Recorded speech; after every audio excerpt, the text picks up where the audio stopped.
Well, this time of year, it seems like everyone's scrambling to make the perfect egg dish to serve up for breakfast or lunch.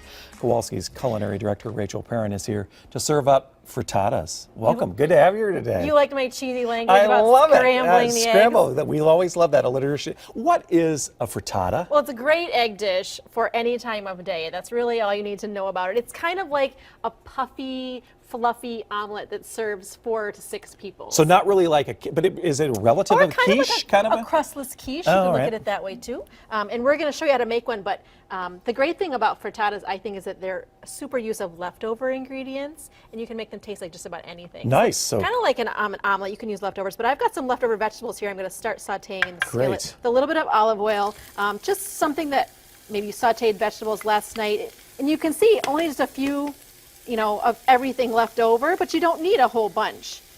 And you can just use whatever flavors that you like. I got a little roasted asparagus, some sauteed vegetables. The key here is that you don't overload the frittata with too much filling. You're probably looking at about 2 to 3 cups of filling total between your vegetables and meats if you choose to use meats in them. And this will feed approximately? This one here is a 10-inch skillet, so I would say it would easily serve 4 people for dinner or for a good hearty good breakfast. Portions, yeah. Yeah, but you can also make it in a 12-inch skillet and maybe serve up to 6 people. Nice little garlic. So yeah, you're garlic. just letting it have its own personality. Cook for a little bit, and then we'll throw the shrimp in at the end. We'll get the egg base going. This is 8 large eggs that we're just going to whisk together with a little bit of heavy whipping cream. You could also use half and half if you want to do that too. And you like the heavy whipping cream for what reason? It's just got a nice, luxurious, it makes a fluffier rich egg then? Yeah, so it's just nice. You want to just stir this until, or whisk it together until you don't see any streaks of like the darker yolk or the lighter colored white, and it's all nice in one color. Not looking necessarily for any foam or anything there. And then of course, like everything, we're gonna season it with a little bit of salt and a little bit of pepper, maybe half a teaspoon of salt and a 1/4 teaspoon or more of black pepper if you really like that. And then once the ingredients on the stovetop here smell like garlic, which they do right now, it smells really delicious. I'm gonna add the shrimp at the very end because this is fully cooked shrimp and it doesn't really need any extra time on the stovetop. And then we're just gonna add the egg mixture right on top of it. So we'll just pour that right over it.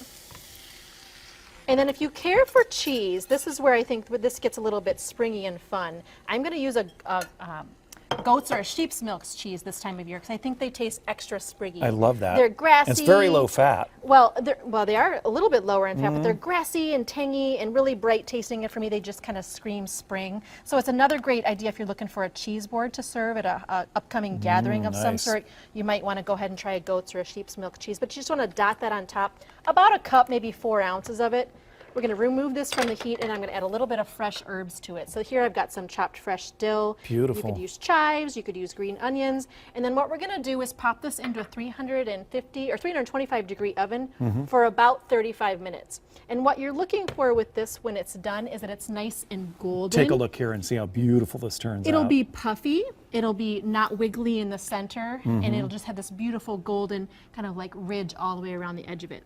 And this is another one variation. here. And again, these are great for breakfast and brunch, of course, because they're egg dishes, but they're also great for lunch and for dinner. You add a little side salad, add some wine. Dress it up. You're good to go. Thank you. Boy, I'm going to go home and make a frittata.